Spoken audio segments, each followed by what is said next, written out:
La única forma sería reformando el artículo 206 o promoviendo el momento constituyente, que es el consenso de todas las fuerzas políticas, que por lo menos en este momento no resulta, no se vislumbra como posible, ¿no? El presidente Castillo ha observado esta ley que algunos dicen que restringe el derecho a referéndum, y desde el Congreso dicen que en realidad están detallando, están transparentando lo que dice la Constitución. Para usted, ¿cuál es la lectura correcta? Bueno, esta ley es una ley superflua o innecesaria, porque esta ley lo que hace es decir lo que ya dice la Constitución y lo que ya dice el artículo 39, inciso A, de la ley 26.300. Es decir, que toda reforma total o parcial de la Constitución, para ser sometida a referéndum, tiene que antes ser aprobada por el Congreso. Entonces, si es que esta ley se aprueba, se promulga, la realidad jurídica actual no va a cambiar, va a seguir siendo la misma. Y si no se promulga, igual, porque esta ley no le quita ni le pone nada a lo que ya existe como panorama normativo. El artículo 206 de la Constitución dice que solamente se puede someter a referéndum una reforma constitucional que haya sido aprobada previamente por el Congreso. Y el artículo 39, inciso A de la ley 26.300, Ley de Derechos de Participación y Control Ciudadanos, dice: procede el referéndum en los casos de reforma total o parcial de acuerdo al artículo 206, o sea, siempre que haya sido aprobada previamente por el Congreso. Es decir, esta ley que se ha aprobado y que el presidente ha observado no agrega nada. Si el Congreso, si el Congreso no supera la observación y por lo tanto se archiva, va a estar prohibido el referéndum para consultar directamente por una constituyente sin pasar por el Congreso. Y si se aprueba, y si se insiste y el presidente del Congreso promulga, lo mismo, pero no porque esta ley lo prohíba, ya está prohibido, ya está establecido. Entonces, adelante.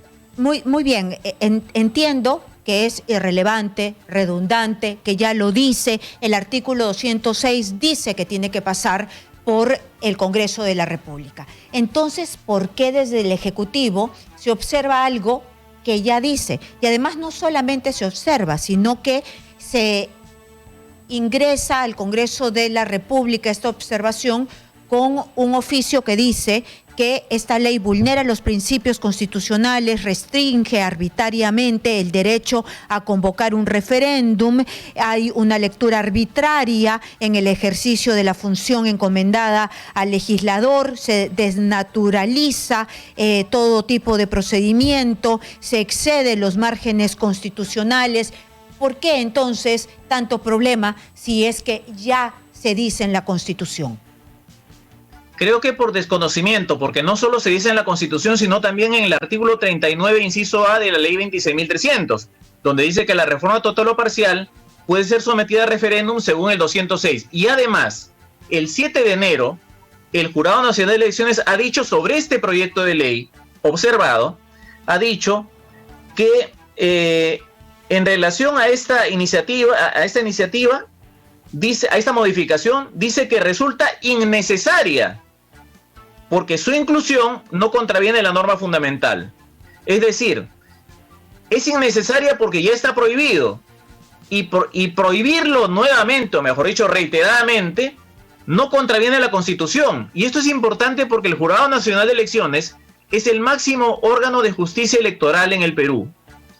Y por lo tanto, cuando el jurado reciba los planillones para convocar, que le piden convocar un referéndum sin pasar por el Congreso, el jurado ya ha dicho que es inconstitucional y que no puede hacerlo, porque debe pasar por el Congreso, como lo dice el artículo 206 de la Constitución, como lo dice el artículo 39, inciso A de la ley 26.300, y como lo redunda este proyecto de ley, que si no se promulga no pasa nada.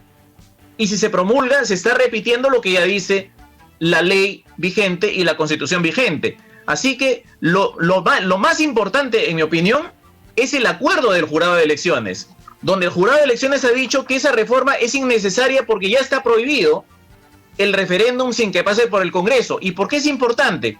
Porque el jurado va a ser el que decida finalmente si se convoca o no a referéndum para la constituyente sin pasar por el Congreso. Entonces, y cuando se pronuncie el jurado, no va a poder contradecirse consigo mismo. Entonces, tengo la impresión de que ya se definió que no es posible un referéndum en base a recolección de firmas sin pasar por el Congreso. Eso ya está definido por el Jurado Nacional de Elecciones. Tengo dos consultas. Primero, ¿por qué el Jurado Nacional de Elecciones, si esto estaba tan claro, por qué le dio los planillones? Porque eso aparentemente confunde, ¿no? Parece que sí pudieran. El jurado no les dio los planillones, se lo dio la OMPE. La OMPE, ¿no? Recuerda, sí, Karina. Verdad. Perdón, la OMPE. Recuerda Karina, que la OMPE y el jurado forman parte de un sistema electoral. Están la OMPE, la RENIEC y el Jurado Nacional de Elecciones. La OMPE realiza funciones administrativas, pero quien es el órgano jurisdiccional, el juez electoral, es el jurado de elecciones. Es el que decide si la OMPE actuó válida o inválidamente. Y en este caso, claramente, la OMPE cometió un error jurídico gravísimo al entregar unos planillones para un referéndum que, según el jurado, no está permitido. Entonces, antes de entregar, debió, en realidad, preguntar, ¿no? Porque son como usted me dice, es un sistema. Debió preguntar. Es un sistema electoral. Es un sistema electoral. Entonces, para evitar tanto problema en una situación tan compleja. Luego yo le quería leer, acá hay una nota: Gobierno observa autógrafa de ley que atenta contra el referéndum. Y me llama la atención porque yo presentaba su intervención diciendo que habían constitucionalistas que dicen exactamente lo contrario a usted.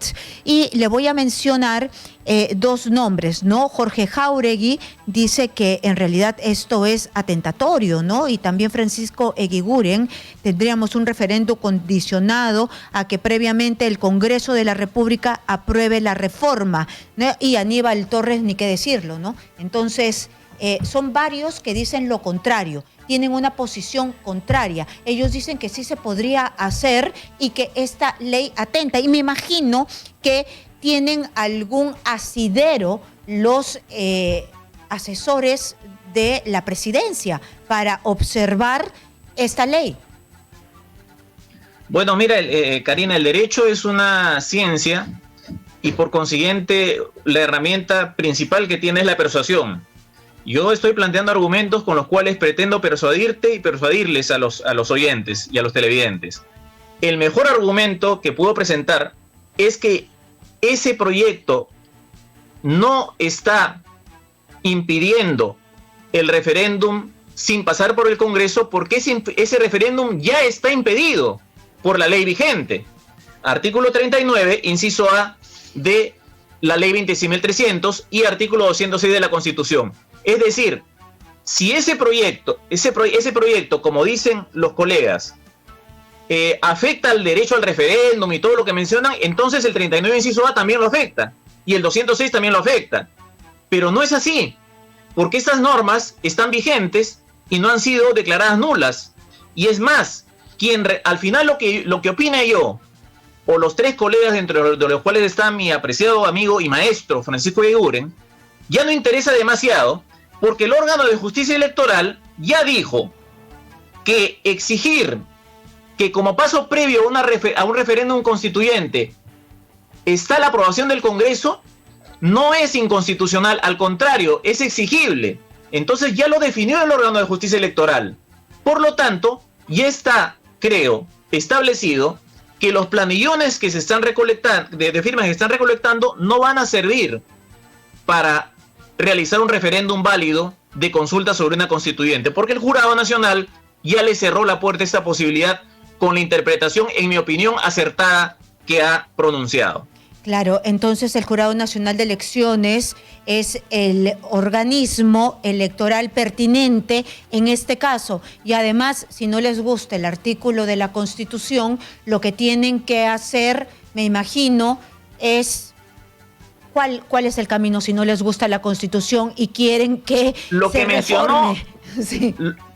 Lo que mencionó el presidente Castillo en su mensaje del 28 de julio, proponer una reforma constitucional del artículo 206, de tal manera que en esa norma se introduzca una tercera vía para reformar la Constitución, un referéndum donde se le pregunte a la gente sin pasar por el Congreso si quiere una asamblea constituyente. Pero para eso tienen que introducir en el artículo 206 actual ese mecanismo, así como se hizo en Chile. En Chile ha habido constituyente porque hubo previamente una reforma del artículo pertinente de la Constitución de 1980 y se introdujo el mecanismo de la consulta sobre una constituyente que se hizo en Chile y el pueblo chileno aprobó que se modificara la Constitución con una constituyente que está funcionando en estos momentos. Muy bien, pero así como están las cosas en este instante, nuestra Constitución, para hacer esa reforma constitucional, ¿permite no pasar esa reforma por el Congreso? No, pero en Chile la reforma pasó por el Congreso.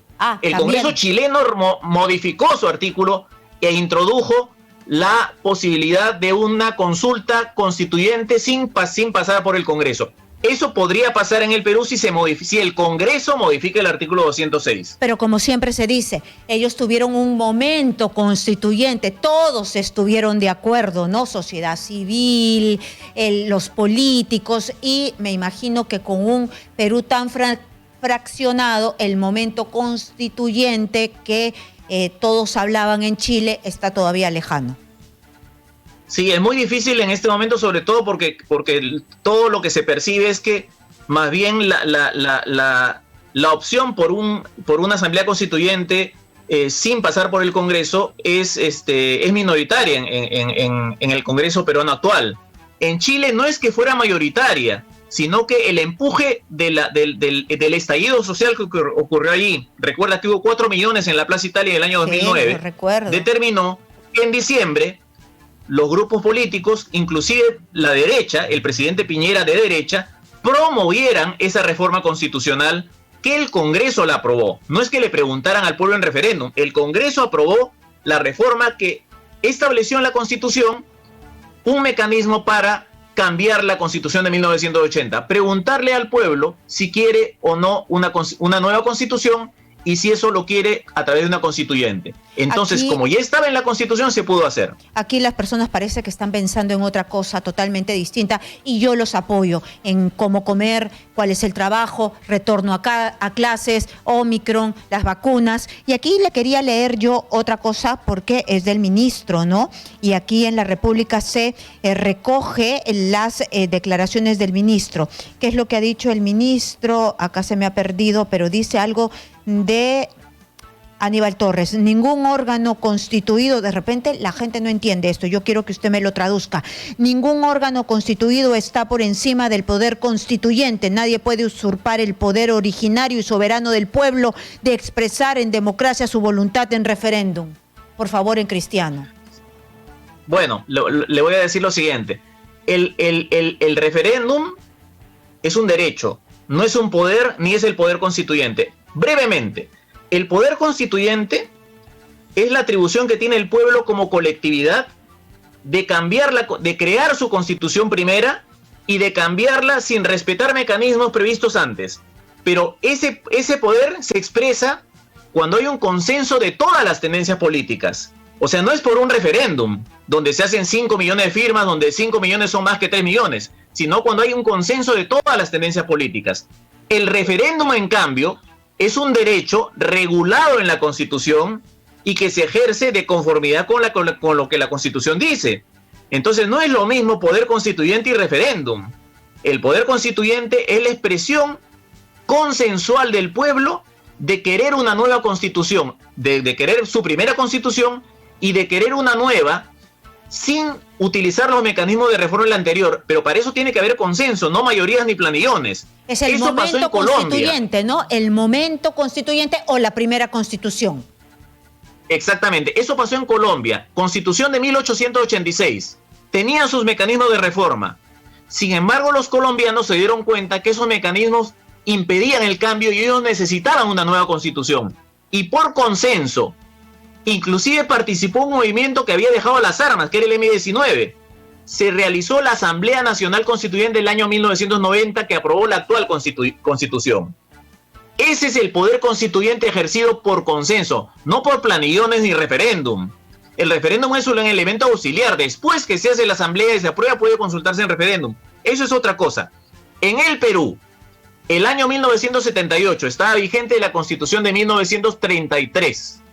Tenía sus mecanismos de reforma, no permitía la constituyente. Sin embargo, el APRA, el PPC, Acción Popular, los partidos de izquierda estuvieron de acuerdo en hacer una nueva constitución utilizando una constituyente, a pesar de que no lo permitía la constitución del 33. ¿Y por qué fue posible?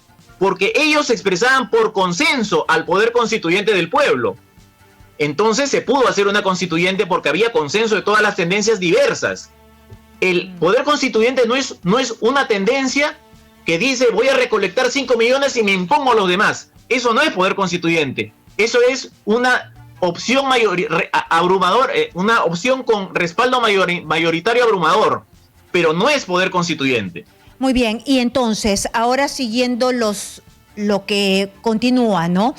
El Congreso de la República puede aprobar por insistencia, es decir, el Ejecutivo les ha regresado su ley con observaciones y lo que puede hacer el Congreso es aprobar por insistencia y ahí queda la cosa. ¿O es que el Ejecutivo puede mandar la ley al TC?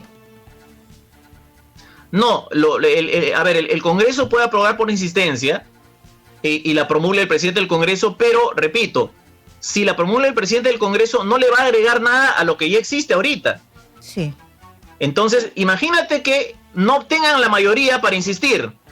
Lo mismo, va a estar prohibido el referéndum si es que no pasa antes por el Congreso. Porque esa ley, el jurado ya lo ha dicho, es innecesaria, porque la prohibición que contiene ya existe en la Constitución y ya existe en el artículo 39, inciso A, de la ley 26.300. Si o sea, esta es una discusión política, superflua.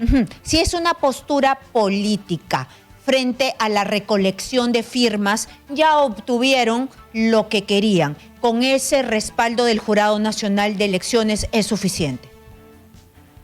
Bueno, la recolección de firmas ya se hizo y ya creo que está claro que cuando llegue al jurado, el jurado no va a convocar un referéndum directamente para consultar al pueblo por una constituyente directamente sin pasar por el Congreso, porque porque se lo prohíbe la Constitución, se lo prohíbe el artículo 39, inciso A, y ya el jurado dijo que esa prohibición existe y no puede hacerlo. Tendría que contradecirse a sí mismo, ya sería un escándalo.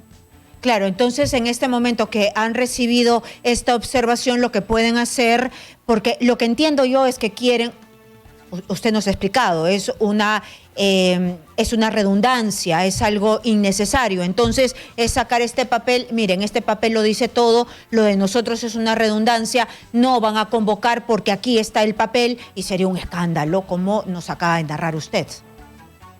Exacto. Sea que se apruebe, que se promulgue la nueva ley o no se promulgue, está prohibido, ya lo ha dicho el jurado, está prohibido convocar un referéndum sobre una reforma constitucional o sobre un proceso constituyente sin que antes sea aprobado por el Congreso. Eso ya está definido. Creo que ya la suerte de los planillones quedó determinada, ya no tienen utilidad jurídica. Creo que la apuesta por la constituyente, ya el Jurado Nacional de Elecciones ha establecido que terminó. La única forma sería reformando el artículo 206 o promoviendo el momento constituyente, que es el consenso de todas las fuerzas políticas, que por lo menos en este momento no resulta, no se vislumbra como posible, ¿no? Yo quería aprovechar su presencia para saber, en una discusión de fondo, porque también la Comisión de Constitución trató, o lo hizo, ¿no?, de modificar el tema de la confianza. Necesitamos cambios en la Constitución. El presidente de la República llegó diciendo de que esta Constitución no lo dejaba trabajar, ¿no? Entonces necesitamos algunos cambios, necesitamos cambios profundos, necesitamos cambios medianos. Hay una discusión pendiente desde su punto de vista de abogado constitucionalista. Creo que hay varios puntos que deberían ser objeto de reforma, en mi opinión. Uno, por ejemplo, que esclarezca y elimine la confusión respecto a la vacancia por incapacidad moral, que significa mental, y que retire la palabra moral y la reemplace por mental para darle el significado genuino que tiene, y no facilitar que se utilice como una herramienta para destituir presidentes. Otro, que la cuestión de confianza solamente se mantenga en su expresión de la cuestión de confianza voluntaria, no esta cuestión de confianza que, según el artículo 130 de la Constitución, obligadamente tienen que hacer los presidentes del Consejo de Ministros. Eso creo que tendría que retirarse. Eso lo introdujo por primera vez en la historia peruana el CCD después del golpe del 5 de abril del 92. En la historia peruana nunca hubo esa cuestión de confianza. Habría que regresar a esa tradición que nunca generó problemas. Y el tema de poder investigar al presidente de la República en funciones, más no acusarlo, porque la vía que ha tomado la fiscal de la Nación es: no lo puedo investigar, yo voy a suspender la investigación. A ver, el artículo 117 solamente prohíbe acusar penalmente, sí permite investigar. Creo que la fiscal ha cometido un error. Ella puede realizar actos de investigación, pero en todo caso creo que el presidente es un ciudadano como cualquier otro, con responsabilidades iguales que todos. Y creo que como en Inglaterra, en Estados Unidos y en Alemania, el artículo 117 no debería existir. Debería poder ser procesado el presidente por cualquier delito que cometa durante el ejercicio de sus funciones. Y esto no va a hacer que se le lleve a los tribunales diariamente, porque para eso hay que seguir un procedimiento que se llama antejuicio. Y ahí se va a establecer si hay o no indicios razonables para iniciar un proceso penal contra el presidente a través de una denuncia de la Comisión Permanente ante el Pleno. Entonces creo que el artículo 117 es una obsolescencia. Es la expresión de que se considera al presidente por encima de los demás, y no está por encima de los demás. Es un ciudadano como todos, solamente que con una función importante, pero no con el derecho a que no se le procese. Hay caminos especiales para procesarlo, pero como en Inglaterra, Estados Unidos y en Alemania, tendría que poder ser procesado durante su mandato. El artículo 117, en mi opinión, debería ser reformado eliminándolo. Porque este lapso de tiempo juega a favor del denunciado, es decir, se pueden desaparecer pruebas, el poder que concentra en un país presidencialista el presidente de la República puede torcer la verdad. No solo eso, sino que si es que no se le puede procesar, el pueblo va a estar, por ejemplo, si hay un presidente que comete un delito que aparece en un video, habrá que esperar 4 años para procesarlo. Entonces la gente, todos los peruanos vamos a decir, estamos siendo gobernados por una persona que en un video ha cometido un robo. Entonces es una cosa insostenible. Tendría que suspendérsele en el ejercicio y procesársele, y si se le absuelve, que regrese a la presidencia. Claro, pierde legitimidad, que es lo que todos estamos solicitando. Muy bien, muchísimas gracias por estar aquí y hacernos entender no solamente el punto del referéndum, sino también el contexto que estamos viviendo.